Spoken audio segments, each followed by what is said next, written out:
Hello friends, मैं कुमार चंदन स्वागत करता हूं आपका अपने यूट्यूब चैनल एजुकेशनल पर। दोस्तों, आप इस वीडियो को देखने के लिए क्लिक किए हैं तो इसका मतलब है आप सीआईडी ज्वाइन करना चाहते हैं, यानी सीआईडी ऑफिसर बनना चाहते हैं। तो चलिए हम आपके सपनों को साकार करने में मदद करते हैं और बताते हैं कि आप सीआईडी ऑफिसर कैसे बन सकते हैं। फ्रेंड्स, अगर आपने अभी तक हमारे यूट्यूब चैनल को सब्सक्राइब नहीं किए हैं तो अभी तुरंत सब्सक्राइब कर लें और बेल आइकन को भी प्रेस कर लें, ताकि जैसे ही हमारी कोई नई वीडियो आए तो उसका नोटिफिकेशन आपको मिल जाए। अब चलिए हम जानते हैं इस वीडियो में आपको क्या क्या जानकारी मिलेगी, जिससे आपकी सीआईडी ऑफिसर बनने की राह आसान हो जाएगी।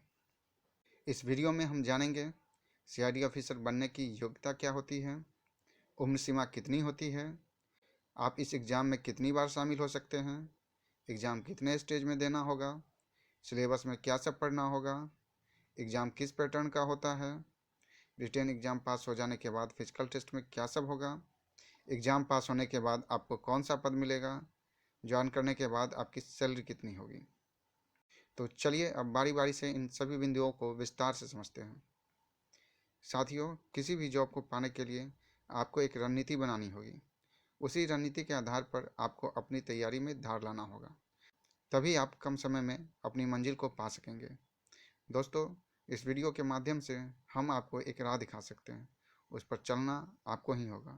तो चलिए अब जानते हैं सीआईडी में ज्वाइन करने के लिए आपकी योग्यता क्या होनी चाहिए, यानी आपकी क्वालिफ़िकेशन कितनी होनी चाहिए।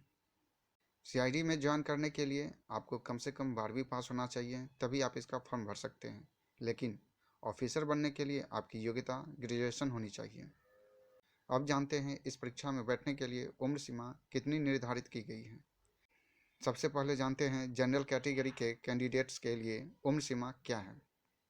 जनरल कैटेगरी के लिए उम्र सीमा 20 वर्ष से 27 वर्ष तक निर्धारित है, लेकिन ओबीसी और एससी एसटी कैंडिडेट्स के लिए उम्र सीमा में कुछ छूट दी गई है।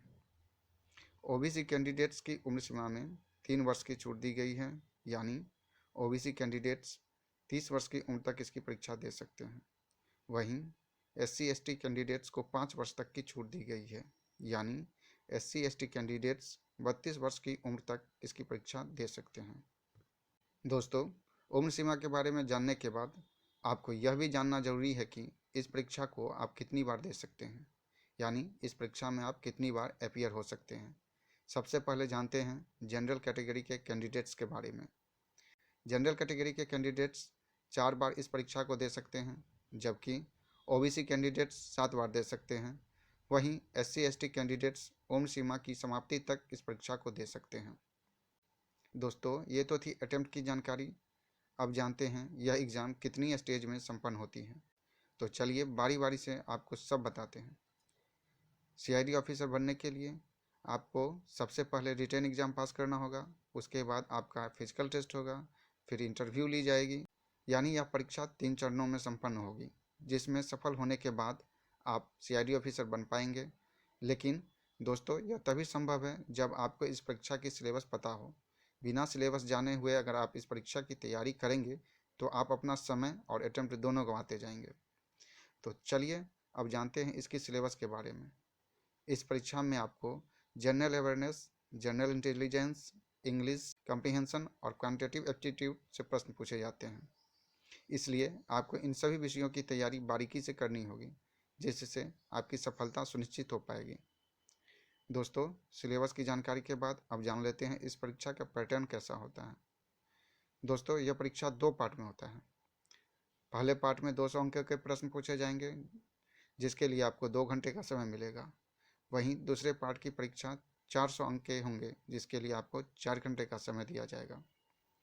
रिटन परीक्षा में सफल होने के बाद आपका फिजिकल टेस्ट लिया जाएगा, जिसमें आपकी हाइट, चेस्ट और आँखों की जांच की जाएगी। पुरुषों की हाइट 165 सेंटीमीटर और महिलाओं की हाइट 150 सेंटीमीटर होनी चाहिए। दोस्तों, अब जान लेते हैं इस परीक्षा में सफल होने के बाद आप किस पद को ज्वाइन कर सकते हैं और कहां तक पहुंच सकते हैं, यानी इसमें कौन कौन से पद होते हैं। सीआईडी में सबसे निचला पद कांस्टेबल का होता है और सबसे बड़ा पद एडीजीपी का होता है, यानी इसमें कई पद होते हैं। तो चलिए अब जान लेते हैं उन सभी पदों को। सबसे बड़ा पोस्ट जो इसमें होता है वह होता है अतिरिक्त महानिदेशक पुलिस का। उसके बाद पुलिस महानिरीक्षक का, फिर उप महानिरीक्षक का, पुलिस अधीक्षक उसके बाद आते हैं और पुलिस उप अधीक्षक उससे नीचे होते हैं। उसके बाद इंस्पेक्टर अधीक्षक होते हैं, फिर अवर निरीक्षक होते हैं और उसके बाद सहायक अवर निरीक्षक, और सबसे लास्ट का पोस्ट सिपाही का होता है, यानी कांस्टेबल का होता है। दोस्तों ये तो थे पदों का नाम। अब जानते हैं सैलरी के बारे में। सीआईडी ऑफिसर की सैलरी रैंक के आधार पर सबकी अलग अलग होती है। इन सब को सैलरी के अलावा कई तरह के भत्ते भी मिलते हैं, जैसे महंगाई भत्ता, चिकित्सा भत्ता, आवास भत्ता, यात्रा भत्ता इत्यादि। दोस्तों हमने पूरी कोशिश की है कि आपको सरल भाषा में और आसान तरीके से सीआईडी में आपकी जॉब पाने की ख्वाहिश को एक मार्गदर्शन देते हुए आपकी राह आसान करें।